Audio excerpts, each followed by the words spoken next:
Get my 6. What's up, everybody? Welcome back to another video from the most awesomest homesteading channel on the entire internet that has absolutely nothing to do with homesteading.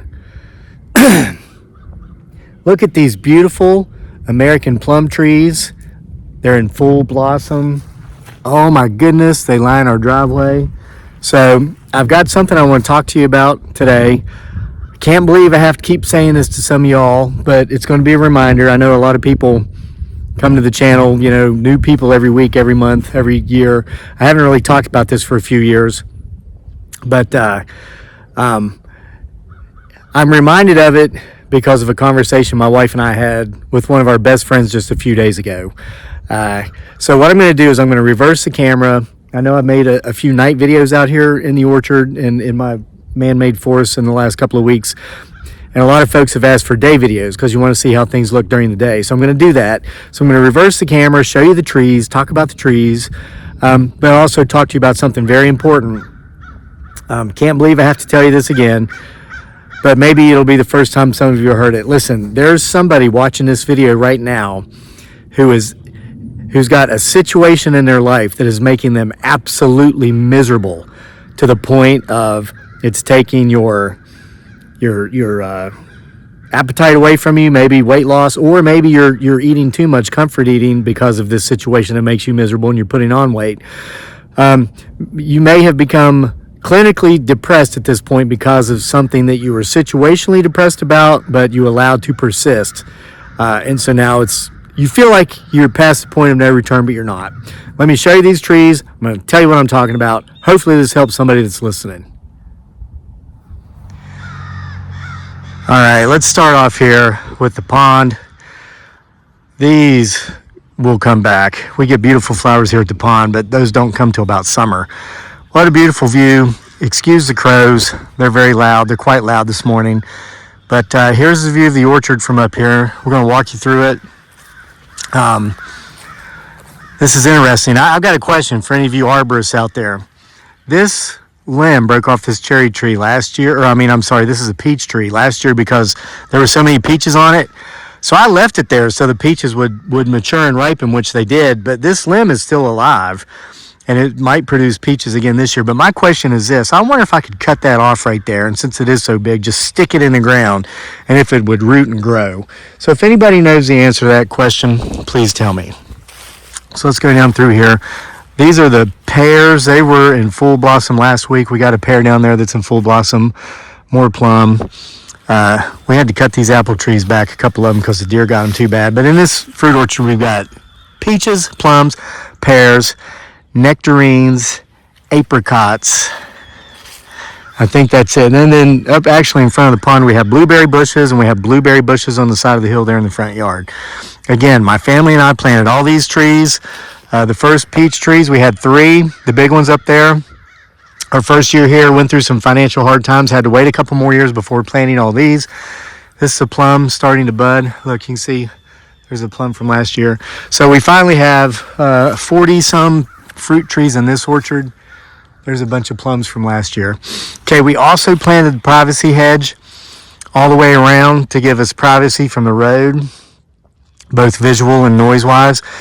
There's not a tree in this hedge that was more than 2 feet tall when we planted it, okay? And a lot of you already heard these stories, and we dug them up from the meadow, hauled them down here on our own. Literally hundreds of trees just down here in this part of the yard we planted. Now some of these trees are over 20 feet high. It's beautiful. It's a beautiful pear tree. All right, so I need to start talking about what I came here to talk about, or all I'm going to talk about is trees. So here's a bee box. We've been capturing wild swarms the last couple of years, but I might buy a new nuke. This sprang off a guy right up the road from me just so I don't have to wait and hope I catch a swarm. Some of these trees down here, they're all alive. It takes them a little longer to come out of dormancy because those trees up there get most of the water from the rain runoff. So, we've got a good friend, and she called my wife the other day, and they were on speakerphone, and she knew I was there. I was talking to her too, off and on, as I was coming and going throughout the room, and we're good friends. Our family, her husband's one of my best friends. Their kids are friends with our son, and we have sleepovers at their house, and they have sleepovers over here. They'll come and camp out for the weekend. Really close, really good people. So here's the situation. She has a job that she hates that makes her miserable. Now, I can relate to that because if you'll remember, a lot of you might remember the old post office videos. I hated that job and it made me miserable. I'm going to tell you about my experience and what I did. But first, I've got to make a notation of these trees. These are holly trees, American hollies, that we purchased from a local grocery store at Christmas time when they were only a foot tall. They were $20 each. They had 11 of them, so we bought 11. And we lined this upper part of the driveway down here close to the gate with them. Now, here's the deal. They've grown from 1 feet until I gave them a hard pruning just about 2 weeks ago. They were all about 8 feet tall. The deer came and ate the under portions of them this winter while we're in the Philippines. And so I just gave them a hard pruning. And as they go through their spring flush, they'll come back thicker and fuller than they've ever been. So our burning bushes, again, we bought these. They were a foot tall, just 1 stick each. And now, 8 years later, they're between 5 and 6 feet high. They turn a beautiful crimson red in the fall. Our eastern red buds are out. They've blossomed out. These are beautiful trees. We got several of them down here. Again, we call this our man-made forest. There's not a tree down here that was more than 2 feet tall when we planted them 7 and 8 years ago. It took us about 2 years, maybe 3 years. So 6, 7, and 8 years ago. There's the car. Look at that. You can't even really see it. And we certainly can't see them from the house anymore because we've got 3 rows of evergreens up front. 2 rows of Leland cypresses backed by a row of eastern red cedars. And then we've got eastern red cedars sporadically throughout the forest. Big giant cherry tree over 20 feet tall.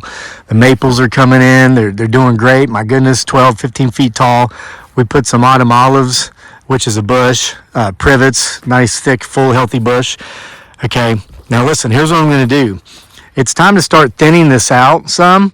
You see this cherry tree is growing here and this privet's growing right beside it. So what I'm going to do is I'm going to come in here and actually cut this privet off to where it's only about a foot high.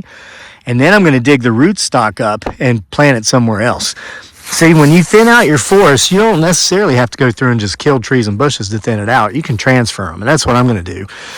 I planted that thing there 5 years ago, 6, 7, 8 years ago, and it was a foot tall. And now it's my goodness, close to 20 feet tall. It deserves to continue to live. All right. So our friend who hates her job, it's making her miserable.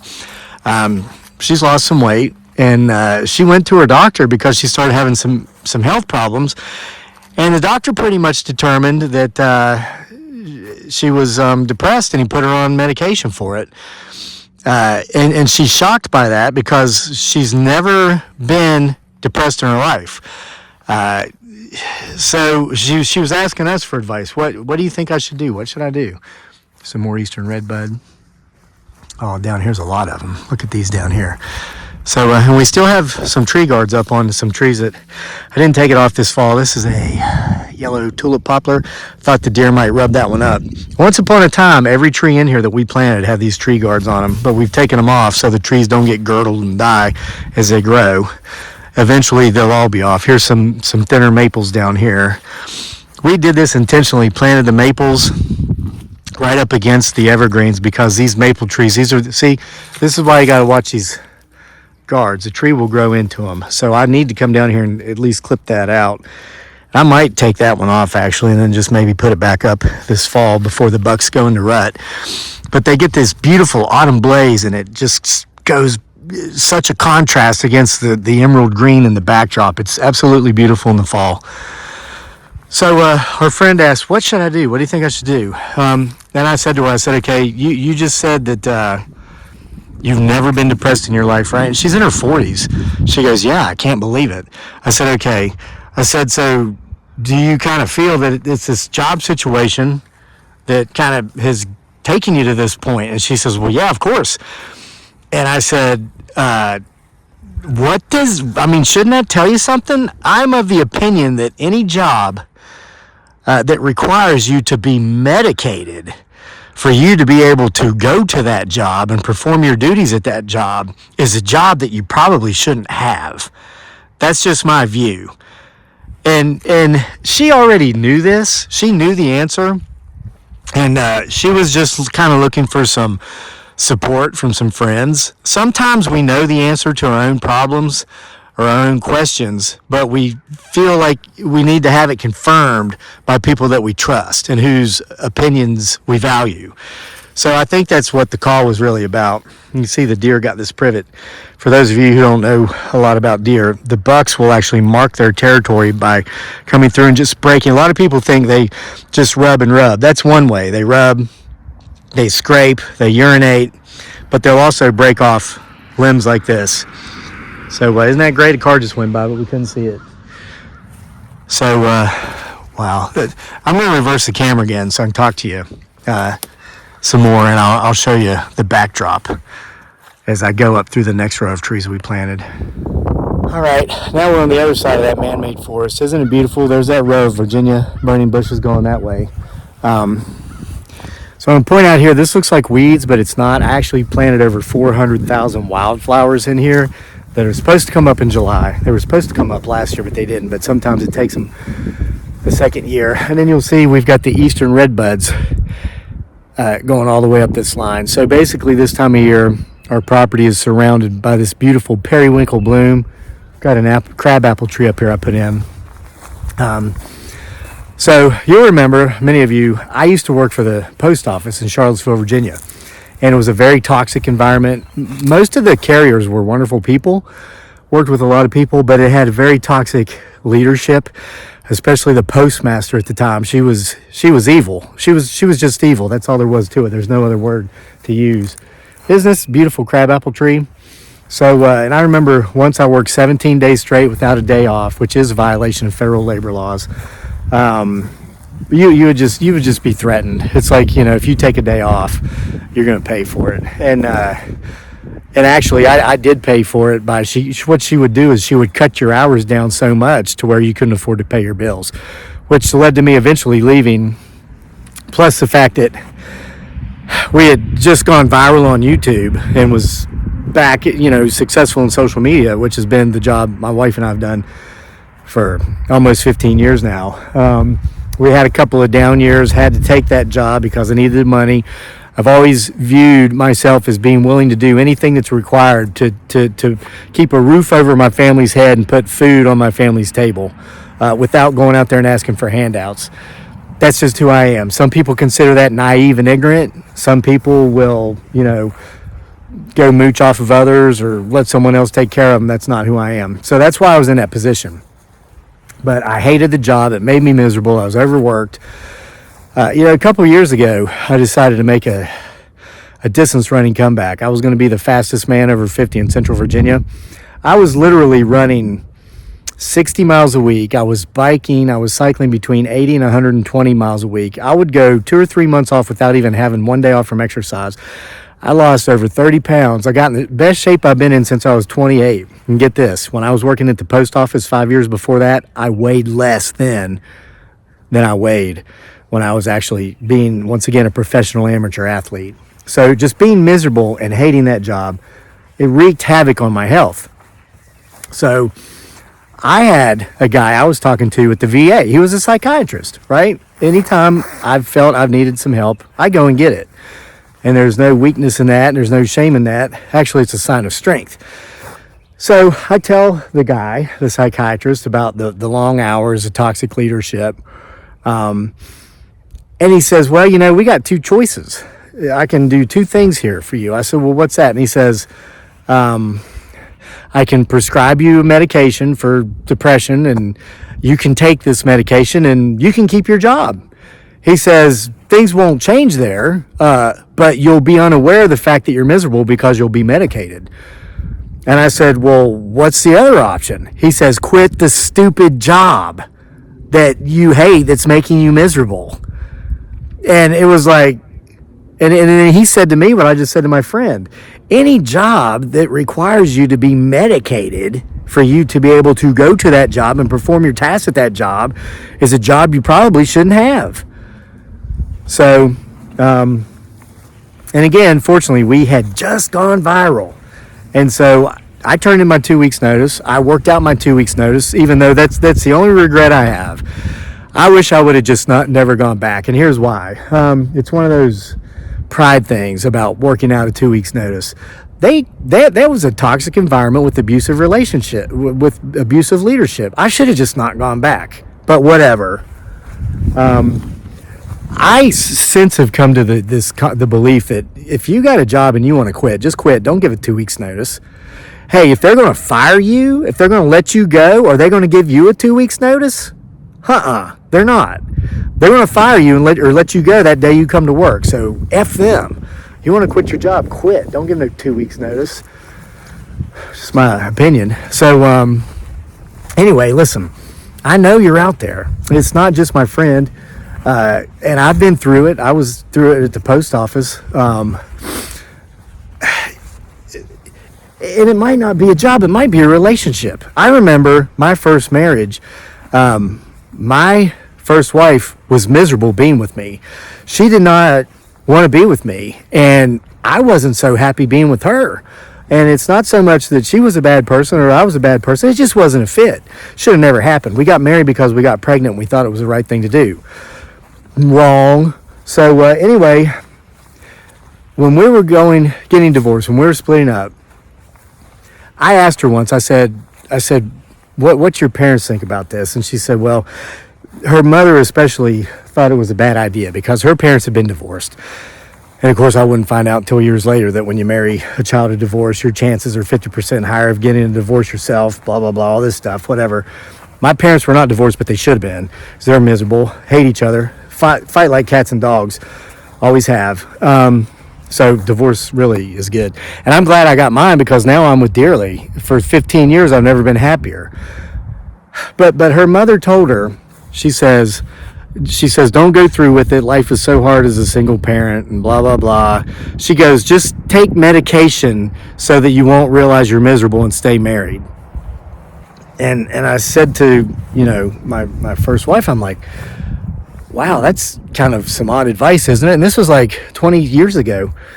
And she says, that's what most people do. And now that I'm 50, I see it. I mean, I know people. I have neighbors, I have friends who hate each other so much, married couples, that if one is home, the other one makes sure they're not. They vacation separately, never go anywhere together, never do anything together, can't stand the sight of each other.